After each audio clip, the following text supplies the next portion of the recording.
تاکہ ہم تم پر یہ ثابت کر دیں کہ ہم ہی ہر شے پر قدرت رکھتے ہیں.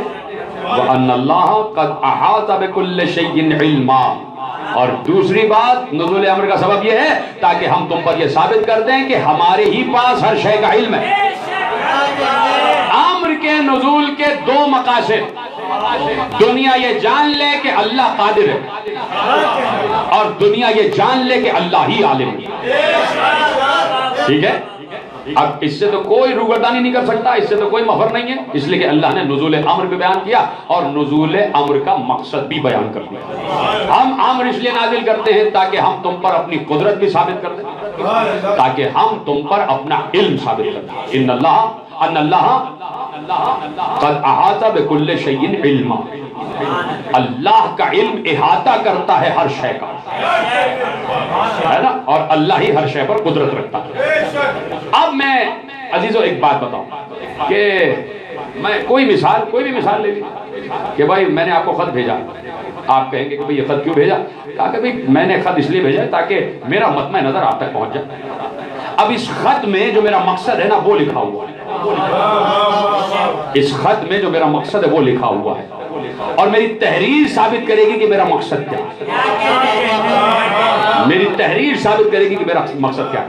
اب آپ کے اور میرے درمیان یہ خط وسیلہ ہے. بات آپ کی یہاں تک پہنچ گئی. اب اللہ کہہ رہا ہے کہ اصل میں تم پر یہ ثابت کرنا چاہتا ہوں کہ میں قادر ہوں، اور میں تم پر یہ ثابت کرنا چاہتا ہوں کہ میں عالم ہوں. اس کے لیے میں نے امر نازل کیا. اب امر میں میری قدرت بھی ہے، میرا علم بھی ہے. جی ذرا آپ سلامت رہیں.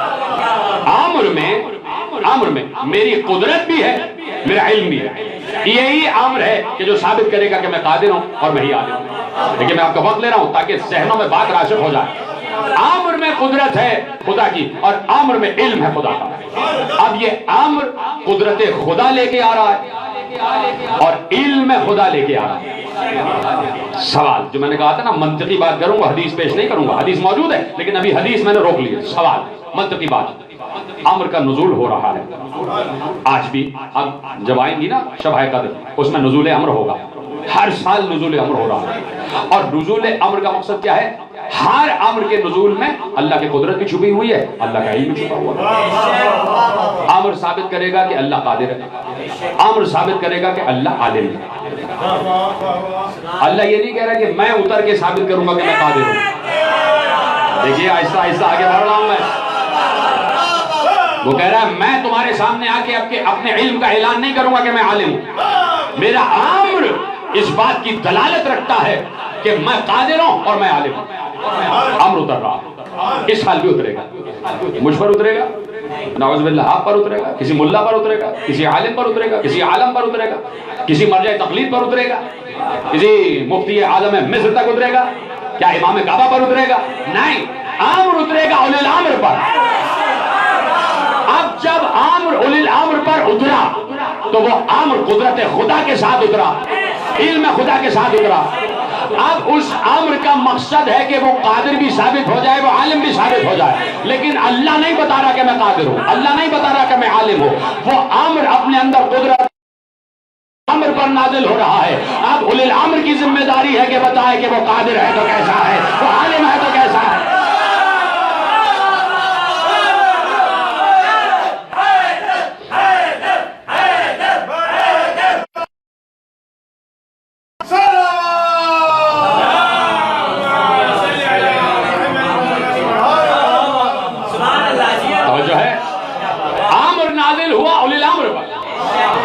امر کے اندر اللہ نے بات چھپا دی ہے. اس امر میں میری قدرت بھی ہے، اسی امر میں میرا علم بھی ہے. تو گویا قدرت خدا اولی الامر پر اتر رہی ہے، علم خدا اولی الامر پر اتر رہا ہے. اس میں یہ نہیں لکھا گیا ہے کتنی قدرت اور کتنا علم. جتنا بڑا وہ قادر ہے پوری کی پوری قدرت امر میں ہے، جتنا بڑا وہ عالم ہے پورا کا پورا علم اس امر میں ہے. اور امر اللہ کے پاس رکا ہوا نہیں ہے، نازل ہو رہا ہے. امر نازل ہو رہا ہے، نزول امر ہو رہا ہے. اب جس پر نازل ہو رہا ہے اس کی ذمہ داری ہے کہ پوری دنیا پر یہ ثابت کرے کہ اللہ قادر ہے، پوری دنیا پر یہ ثابت کرے کہ اللہ عالم ہے۔ اللہ کی قدرت کیا ہے؟ کبھی اس پر غور فرمائے نا کہ اللہ کی قدرت، دنیا ختم ہو جائے گی، اللہ کی قدرت کی فہرست ختم نہیں ہو سکتی۔ اس کی قدرت کی وسعت کیا ہے، لامحدودیت کیا ہے، کوئی اس کا احاطہ نہیں کر سکتا، کوئی لکھ نہیں سکتا۔ انسان آتے جائے قیامت تک، خراب انسان آتے جائیں اور لکھتے چلے جائیں، کوئی اس کی قدرت کا احاطہ نہیں کر سکتا، لامحدود ہے اس کی قدرت۔ عالم اسلام کے علماء سے، ملا سے سوال نہیں، ملا کے پاس تو کسی سوال کا جواب ہے ہی نہیں۔ علماء سے اگر میں 10 بستہ طالب علم کی حیثیت سے سوال کروں کہ اللہ کی قدرت، اللہ کی قدرت، کوئی ایسا نہیں ہے 73 فرقے میں میرے ان سوالات سے انکار کرتے ہیں۔ میں کہوں اللہ کی قدرت میں یہ بات شامل ہے کہ اس وقت سورج نہیں ہے مگر دھوپ نکل آئے، کوئی ہے جو انکار کرتے؟ سب کہیں گے بالکل ٹھیک ہے، یعنی رات میں سورج نہیں ہے اور دھوپ نکلی پھر بھی رات ہے۔ کیا اللہ کی قدرت میں یہ بات شامل نہیں ہے کہ صبح سورج نکل رہا ہو، اپنی روشنی دے رہا ہو، پھر بھی اندھیرا ہو؟ ٹھیک ہے، میں قدرت خدا کی بات کر رہا ہوں، سورج نکلا ہے پھر بھی اندھیرا ہو، اللہ کی قدرت ہے، کوئی انکار نہیں کر سکتا، ہاں قدرت ہے۔ کیا قدرت خدا میں یہ بات نہیں ہے کہ بادل نہیں ہے اور برسات ہو رہی ہے؟ آپ کہیں گے ہے، بالکل ہے۔ کیا اللہ کی قدرت میں یہ بات شامل نہیں ہے کہ ذرات زمین کی تعداد کیا ہے؟ اللہ بتا دے۔ ذرات زمین میں جو مٹی کے ذرات ہیں ان کی تعداد کیا ہے؟ اللہ کی قدرت میں بات شامل ہے نا؟ بتا دے، اللہ بتا دے گا۔ کیا قدرت خدا یہ نہیں ہے کہ اس وقت ہم سب کا مشترکہ باپ آدم اس وقت ہمارے سامنے آ جائیں، ہم ان کو سلام کریں، السلام علیکم، ہر فرد کہے السلام علیکم یا ابی، اے میرے باپ آپ پر اپنی قبر سے زندہ ہو کے آ جاؤ اور سب سے کہے اے میرے بیٹوں کیا کر رہے ہو؟ ہے نا اللہ کی قدرت؟ یہ سب اللہ کی قدرت ہے۔ کیا اللہ کی قدرت نہیں ہے کہ زمین سمٹ کے ایک ذرے کی صورت میں آ جائے؟ بالکل ہے۔ کیا اللہ کی قدرت نہیں ہے کہ زمین اتنی پھیلے کہ آسمانوں کی وسعتیں کم ہو جائیں؟ بالکل ہے، ہر چیز اللہ کی قدرت ہے۔ میں نے کہا نا کہ میں گنواتا چلا جاؤں گا اور دن اور تاریخ اور لمحات ختم ہو جائیں گے، اللہ کی قدرت کی فہرست ختم نہیں ہوگی۔ میں نے آپ سے سوال کیا پورے عالم اسلام سے، کیا اللہ کی قدرت ہے کہ رات ہے لیکن پھر بھی دھوپ ہو؟ آپ نے کہا ہے، لیکن آہستہ سے کہا۔ میں نے کہا اللہ کی قدرت نہیں ہے کہ سورج نکلا ہو پھر بھی اندھیرا ہو؟ آپ نے کہا ہے، لیکن آہستہ سے کہا۔ میں نے کہا کہ اللہ کی قدرت نہیں ہے کہ بادل نہ ہو پھر بھی بارش ہو جائے؟ آپ نے کہا ہاں، لیکن آہستہ سے کہا۔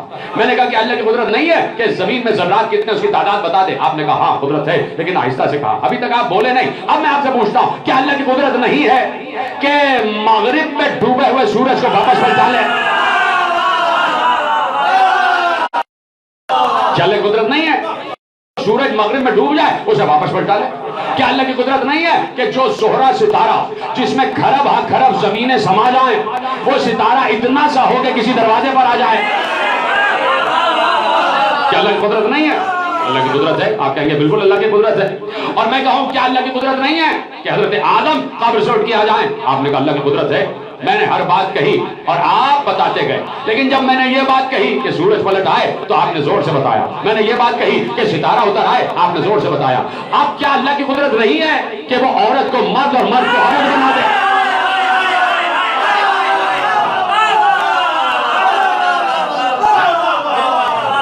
آپ نے کہا ہے، میں نے کہا اللہ کی قدرت نہیں ہے کہ وہ کسی زندہ کو مردہ کر دے یا کسی مردہ کو زندہ کر دے؟ آپ نے کہا بالکل اللہ کی قدرت۔ سورج پلٹانا اللہ کی قدرت، ستارہ اتارنا اللہ کی قدرت، مرد کو عورت عورت کو مرد بتانا اللہ کی قدرت، مردے کو زندہ زندے کو مردہ کرنا اللہ کی قدرت، بن بادل برسات اللہ کی قدرت، سورج کا پلٹنا اللہ کی قدرت، دن میں رات کا آ جانا اللہ کی قدرت، یہ ساری اللہ کی قدرتیں ہیں۔ تو مجھے بتاؤ کیا سورج کو آگے اللہ نے پلٹایا؟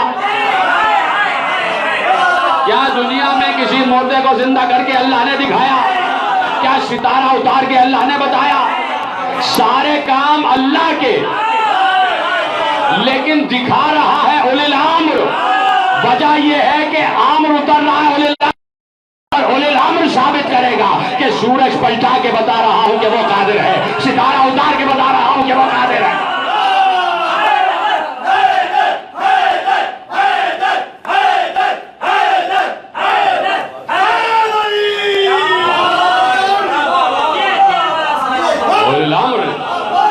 سورج پلٹا کے بتایا، کہ اللہ قادر ہے. سورج پلٹا کے بتایا اللہ قادر ہے. ستارے کو اتار کے بتایا اللہ قادر ہے. مردے کو زندہ کر کے بتایا اللہ قادر ہے. زندہ کی نماز جنازہ پڑھا کے بتایا کہ اللہ قادر ہے. عورت کو مرد، مرد کو عورت بنا کے بتایا اللہ قادر ہے. تو یہ کس کی ذمہ داری ہے کہ اللہ کو قادر ثابت کرے؟ اولی الامر کی. ہائے ہائے ہائے، اولی الامر کی ذمہ داری ہے کہ وہ اللہ کی قدرت ثابت کرے. اور اب بات رہ گئی کہ اللہ ہر شے کا علم رکھتا ہے، تو اللہ نے آ کے نہیں کہا سلونی، اولی الامر نے کہا سلونی.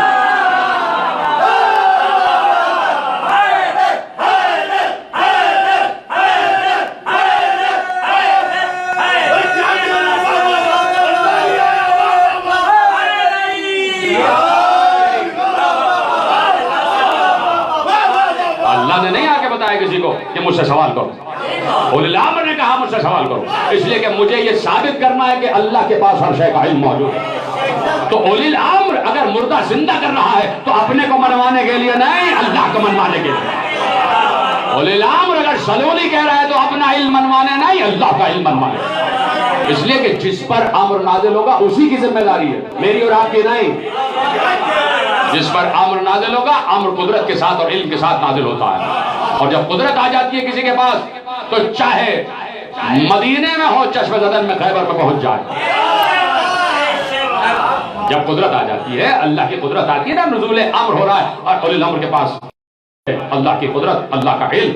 تو آپ کوئی کہہ دے کہ بھائی اللہ کا علم اور کسی کے پاس، اس لیے کہ میں نے کہا تھا نا کہ معصوم سے جو سوالات کیے گئے، میں نے کہا نا، ہم نے زحمت دی تھی کہ آپ علی کو پڑھیں، اولاد علی کو پڑھیں، علی کے 11 بیٹوں کو پڑھیں. انہوں نے علم توحید کی بات کی ہے. تو علی کے 5ویں بیٹے امام جعفر صادق علیہ السلام سے پوچھا گیا کہ مولا ذات خدا کیا ہے، ذات اللہ کیا ہے، اللہ کی ذات کیا ہے؟ ذات خدا پر کوئی بات نہیں کر سکتا سوائے اولی الامر کے. جس پر اللہ کے امر کا نزول ہو رہا ہے وہی بتا سکتا ہے کہ ذات خدا کیا ہے.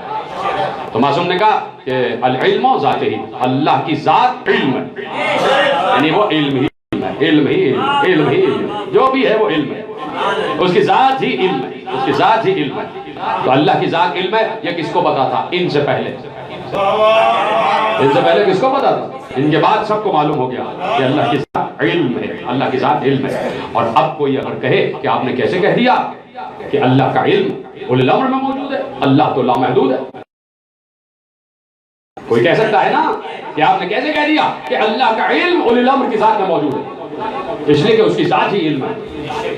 تو کسی میں علم خدا سما جانا، اس کا مطلب ہے ذات خدا کا سما جانا. دیکھیے کتنی کٹھن منزل ہے کہ اگر کوئی یہ کہہ دے کہ علم خدا کا احاطہ کیے ہوئے ہے ان کی ذات، تو اب چونکہ وہ کہہ چکے کہ العلم ذات ہی، تو گویا پوری ذات خدا ان میں سما گئی. یہ کیسے ہو سکتا ہے؟ اس لیے کہ اللہ لامحدود ہے، اللہ لامحدود ہے. لیکن میں کیا کروں کہ وہی اللہ جو یہ کہہ چکا ہے کہ میری ذات ہی علم ہے، جو یہ ثابت کر چکا ہے کہ میں لامحدود ہوں، وہی کہہ رہا ہے آیت الکرسی میں کہہ رہا ہے وَلَا يُحِيطُونَ بِشَيْءٍ مِّنْ عِلْمِهِ إِلَّا بِمَا شَاءَ. کوئی میرے علم کا احاطہ نہیں کر سکتا لیکن وہ جسے میں چاہوں. وَلَا يُحِيطُونَ بِشَيْءٍ مِّنْ عِلْمِهِ، کوئی شے اس کے علم کا احاطہ نہیں کر سکتی الا بما شاء، جسے اللہ چاہے. تو اب جب اللہ چاہ رہا ہے کہ کوئی ہمارے علم کا احاطہ کر لے، تو میں اور آپ اور ملا کون ہوتا ہے اعتراض کرنے والا؟ اور اسی لیے میں کہہ رہا ہوں کہ پڑھے لکھے حضرات جو علماء عالم اسلام اور جو پڑھے لکھے طلباء عالم اسلام سن رہے ہیں تو وہ ان امور پر غور کریں.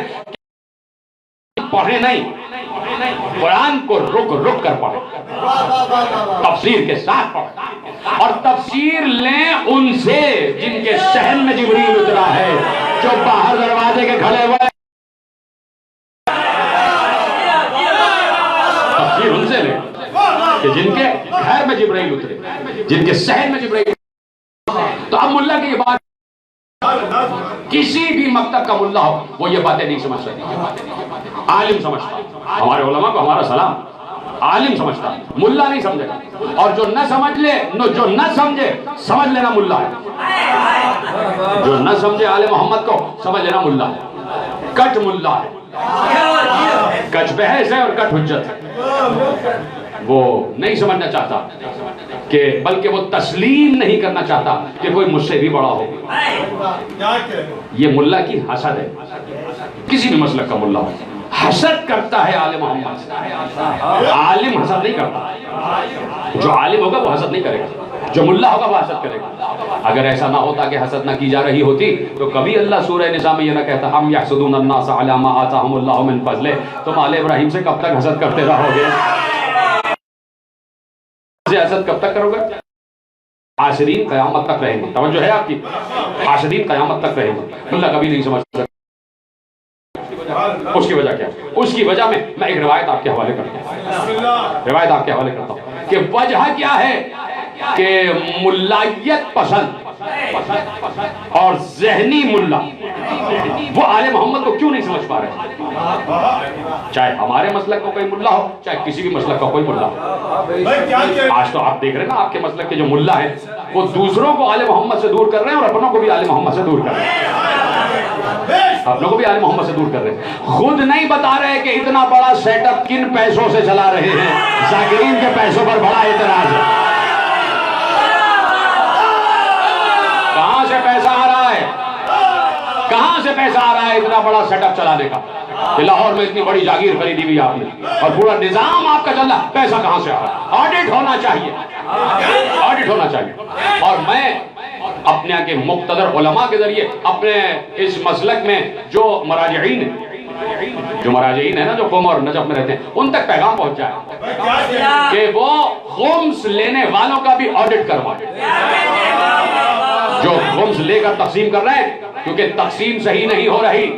سادات آج بھی بھوکے ہیں. سادات کی بیٹیاں بیٹھی ہوئی ہیں شادی کے انتظار میں. سادات کے سروں پر چھت نہیں ہے.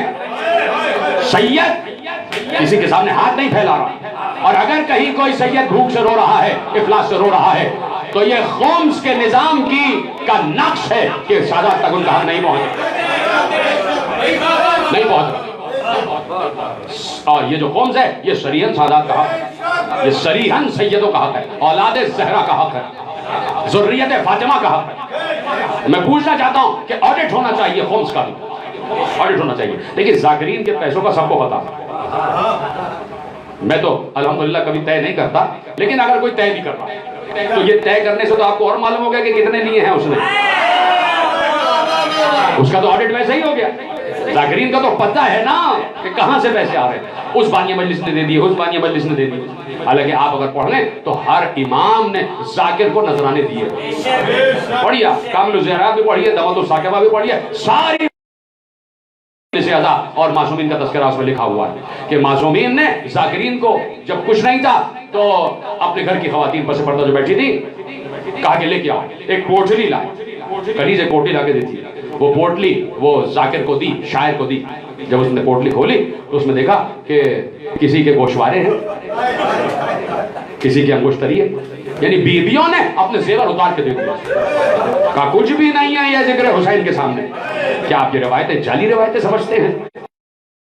ٹھیک ہے وہ بات صحیح نہیں ہے کہ پیسے مانگ کے لیے جائے، ٹھیک ہے، لیکن ہم کہنا چاہتے ہیں کہ یہ اتنے بڑے بڑے سیٹ اپ کہاں سے چل رہے ہیں؟ ان کا آڈٹ ہونا چاہیے. ایک آڈٹ نظام خمس کا بھی ہونا چاہیے. خمس کے آڈیٹرز ہونے چاہیے.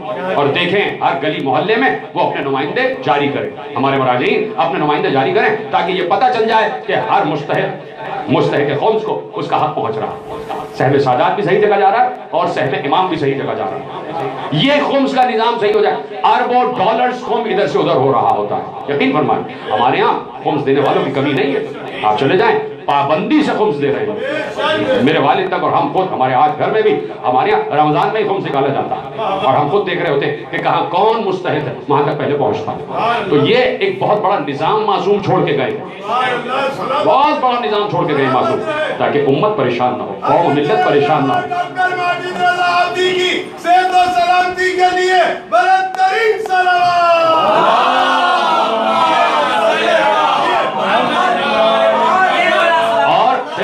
دس بستہ گزارش ہوں، میں کسی کمار شمار میں نہیں، لیکن ایک طالب علم کی حیثیت سے، قوم کے فرد کی حیثیت سے عرض کر رہا ہوں، اس لیے کہ ہر صاحب شعور کو بات کرنے کی اجازت دی گئی ہے، بات کرنے کی اجازت دی گئی کہ اس کو میری بات سے ناراض ہو رہا ہو تو وہ ناراض ہو جائے. میں معافی نہیں مانگوں گا، میں معذرت نہیں چاہوں گا، اس لیے کہ بات میں صحیح کر رہا ہوں. بات اگر غلط کی ہو تو معذرت چاہوں گا، غلط نہیں ہے، صحیح. میری بات پر غور ضرور کیجئے گا، غور ضرور کیجئے گا کہ خود علماء جن کے پاس خمس آ رہا ہے، جو خمس کے لینے کے مجاز ہے، وہ خود یہ طے کریں، آج رات یہ طے کریں کہ کیا ہم صحیح کر رہے ہیں. بعض علماء کو میں جانتا ہوں، علماء تو نہیں کہوں گا ان کو، عالم تو ایسا نہیں ہوتا، بعض لوگوں کو میں جانتا ہوں وہ اپنا لائف سٹینڈرڈ مینٹین کرنے کے لیے خمس کا پیسہ استعمال کرتے ہیں. میں جانتا ہوں، ذاتی طور پر جانتا ہوں، یقین فرمائے ممبر سے کہہ رہا ہوں، میں ذاتی طور پر جانتا ہوں کہ وہ اپنے لائف اسٹیٹس کو مینٹین رکھنے کے لیے خمس کا پیسہ اپنے لیے استعمال کر رہے ہوتے ہیں. یہ بالکل اجازت نہیں دی گئی. تو خود وہ علماء جو وکلاء ہیں ہمارے مراجعین کے، وہ خود ذرا رات کو اپنے آپ سے بات کریں میں ٹھیک کر رہا ہوں یا نہیں، اور پھر دوسرے دن اپنے آپ کو خود آڈٹ کے لیے پیش کر دیں، خود اپنا آڈٹ نظام. وہ کہیں گے صاحب آپ کون ہوتے بولنے والے، یہ ہم جانے اور معصوم جانے. تو پھر بہت سی باتیں ہیں، اگر ذاکر پیسہ لے رہا ہے تو حسین جانے اور ذاکر جانے،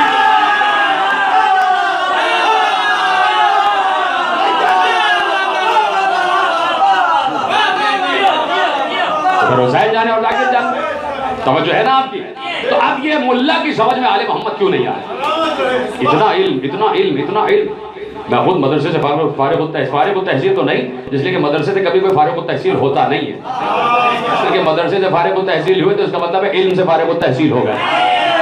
یہ تو علم بڑھتا رہتا ہے.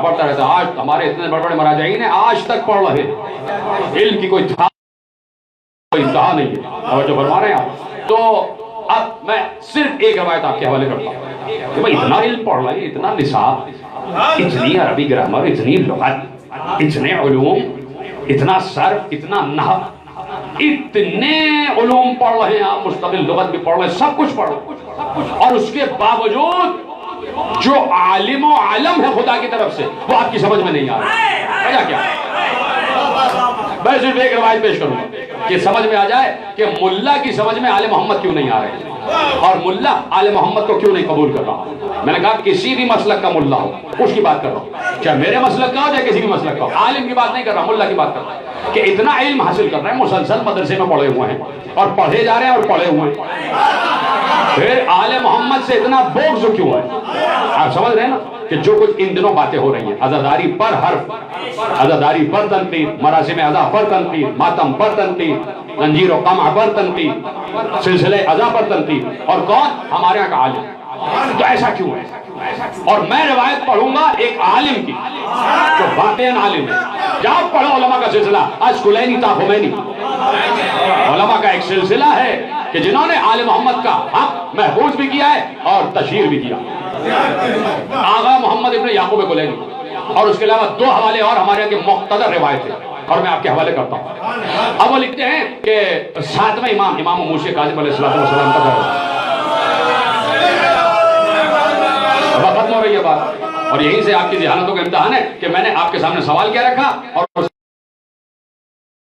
میرے اور اس میں راوی کے ایک چچازاد بھائی ہے، محمد ابن فلان راوی کا نام لکھا ہوا ہے، اور کہا کہ میرے ایک چچازاد بھائی جن کا نام حسن بن عبداللہ تھا، بڑے بزرگ، بڑے عالم بزرگ، بڑے متقی بزرگ، بڑے پرہیزگار بزرگ، بڑے نمازی، بڑے روزے دار، بڑے عابد شب بیدار، یہ تمام خصوصیات ان میں موجود ہیں اور بزرگ. اور کہا کہ وہ امر بالمعروف و نہی عن المنکر کرنے میں چوکتے نہیں تھے. ان کی نماز بھی مشہور، ان کا روزہ بھی مشہور، ان کا تقویٰ بھی مشہور، ان کی پرہیزگاری بھی مشہور، ان کا اٹھنا بیٹھنا، ان کی نفاست، ان کا لباس، یہ سب مشہور. یہاں تک کہ وہ بادشاہ کے دربار میں جاتے، خلیفہ کے دربار میں جاتے، خلیفہ احترام میں کھڑا ہو جاتا، امور دیکھتے تو خلیفہ کو بھی ڈانٹتے تھے، بادشاہ کو بھی ڈانٹتے تھے، اور بادشاہ ان کی بزرگی کے احترام میں چپ رہے.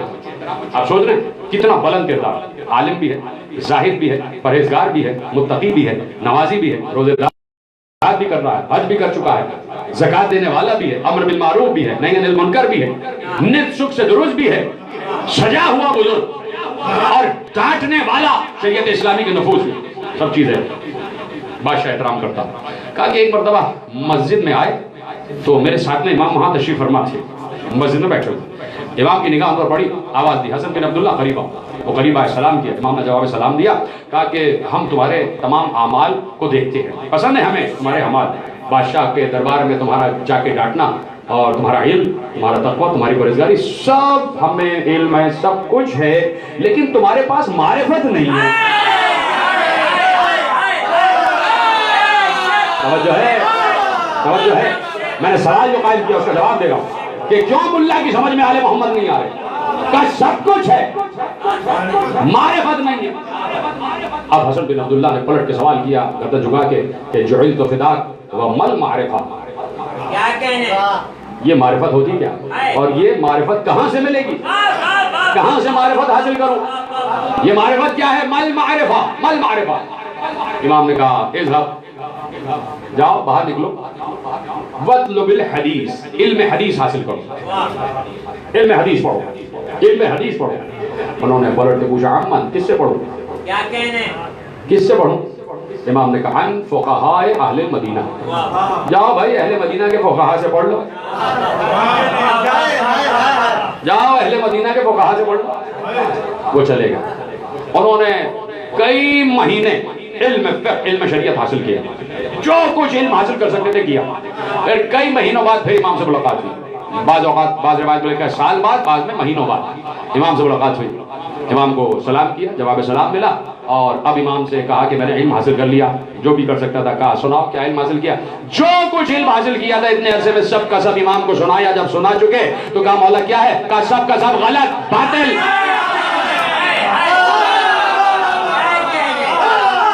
سب کا سب غلط۔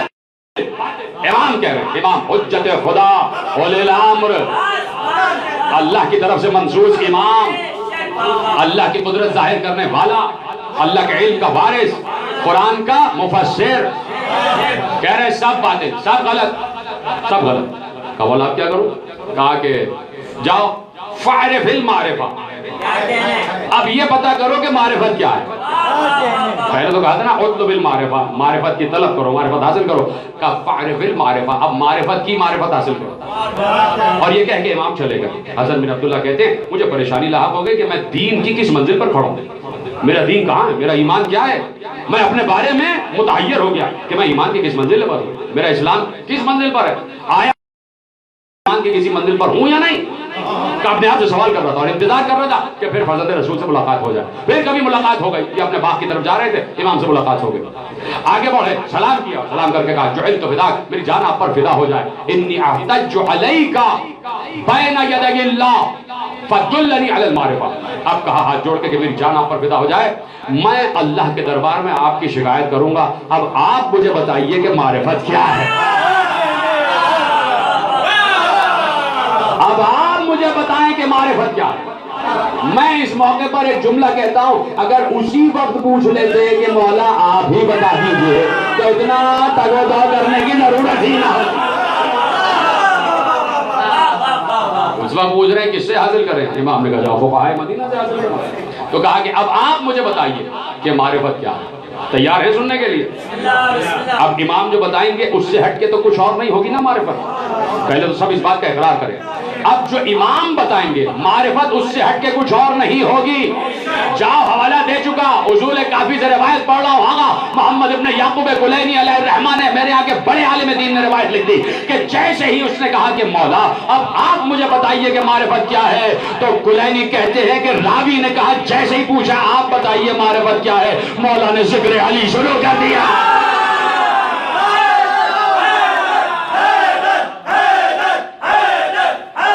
یہ ہے معرفت۔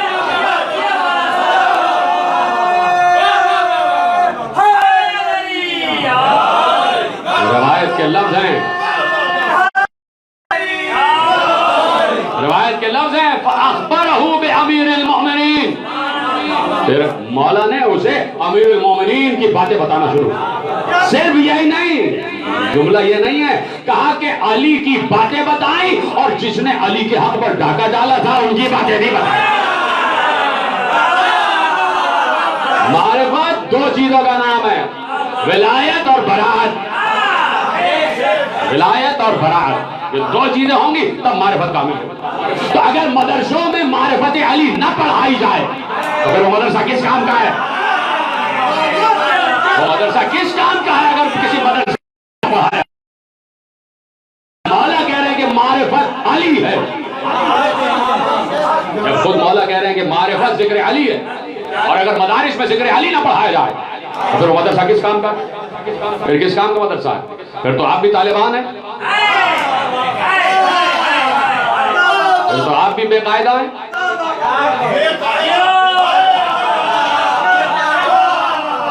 تو آپ بھی وہی ہیں۔ طالبان جہل نہ بنو، طالبان علی بنو، طالبان علم بنو۔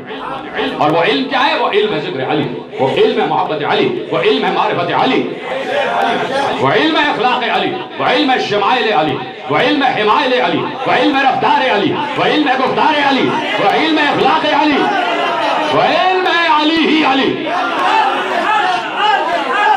علی ہے علی۔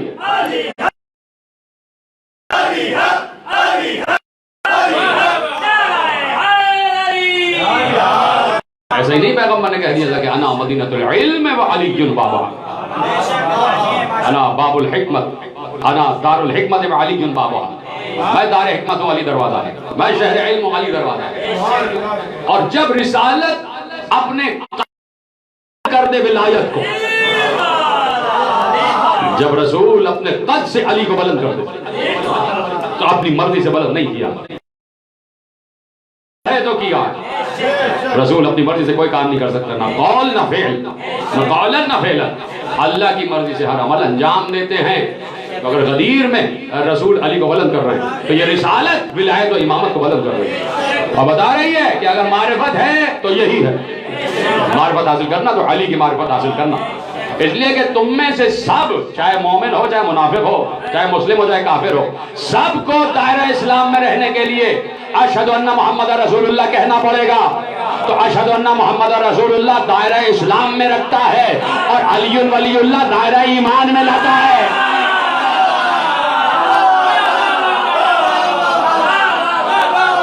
علی ولی اللہ دائرہ ایمان میں لاتا ہے، ایمان کا نام ہے علی ولی اللہ، اسلام۔ تو میں دستبستہ گزارش کرتا ہوں کہ ایسے کج ذہن اور کم ذہن لوگوں کا احتساب کیا جائے کہ جو کچھ ناقص وکلا بن کے سامنے آ گئے، جو کیس خراب کر رہے ہیں، کیس خراب کر رہے ہیں، اور کچھ ایسے کردار گزرے ہیں تاریخ اسلام میں کہ جنہوں نے وہ تحکیم والا کیس بھی خراب کیا۔ وہ جو صفین میں تحکیم کا کیس ہوا وہ خراب کیا گیا، اس کو علی کی طرف سے بھیج دیا گیا ایک بے وقوف کو، علی منع کر رہے تھے یہ نہیں جائے گا، یہ نہیں جائے گا۔ تو ایسے ہی کچھ اشعری آج بھی ہیں،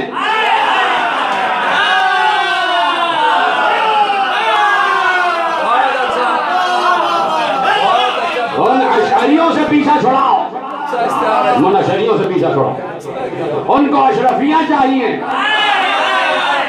تو وہ اشرفی کے پاس چلے جائیں۔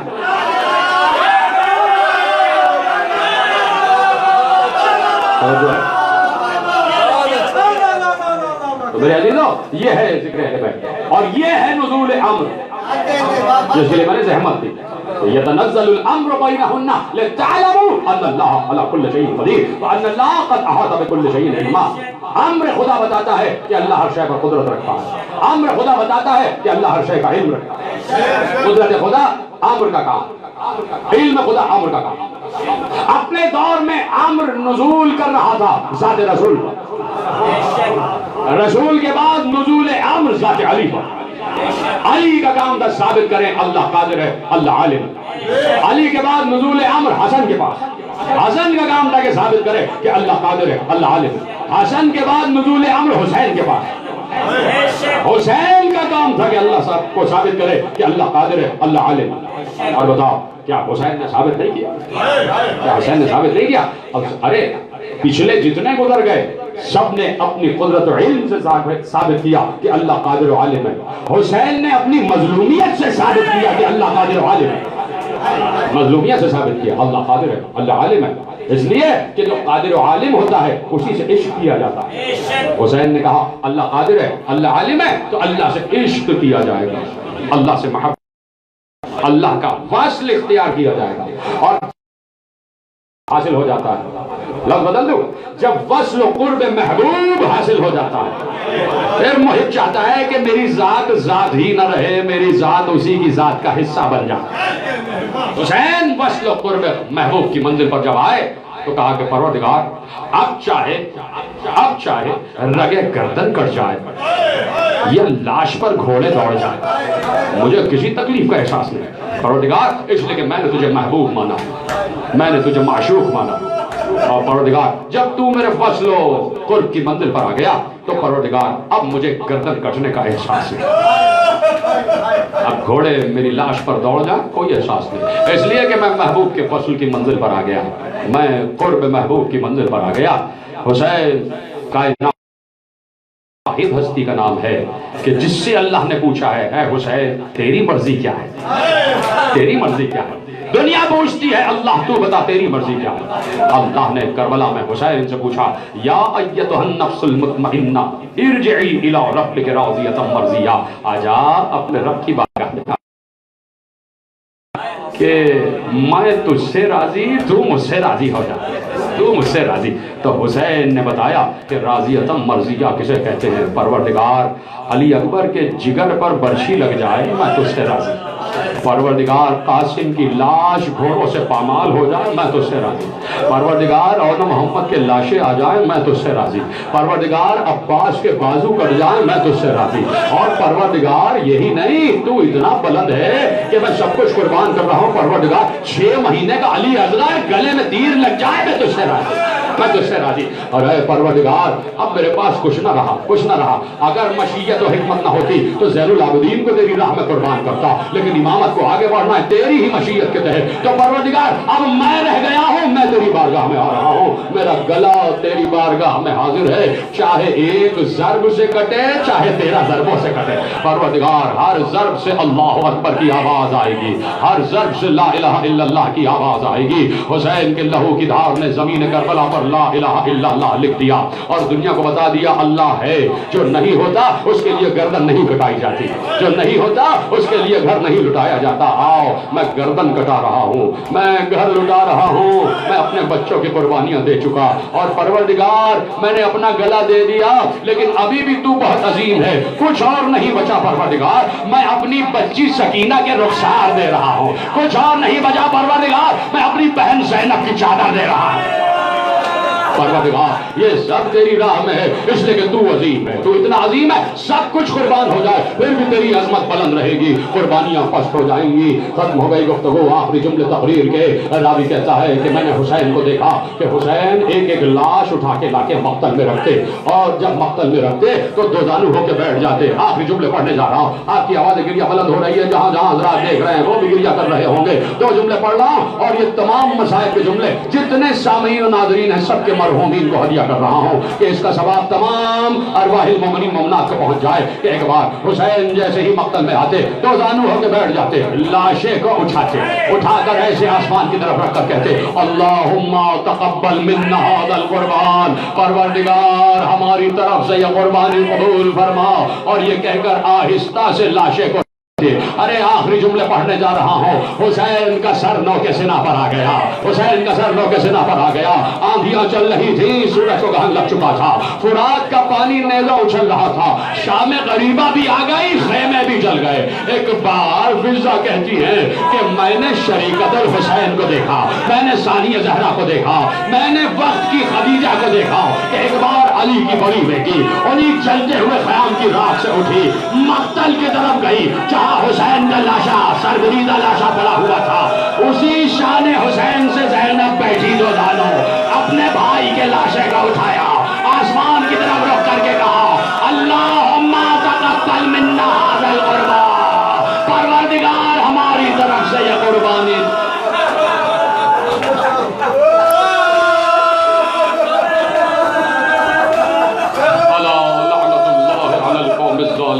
فسيعلم الذين ظلموا أي منقلب ينقلب